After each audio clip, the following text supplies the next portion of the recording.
Seorang wanita membagikan kisah sedihnya yang terpaksa melangsungkan pernikahan tanpa keberadaan sang ibu. Dalam video yang dibagikan oleh akun TikTok Destrayu, wanita itu bercerita bahwa ia berencana menikah dengan lelaki idamannya pada 11 Juli mendatang. Namun, Tuhan berkata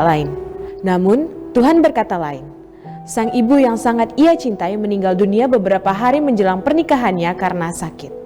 Alhasil, tanggal pernikahan yang sudah direncanakan pun terpaksa berubah untuk melangsungkan akad nikah di depan jenazah sang ibu dengan suasana penuh duka.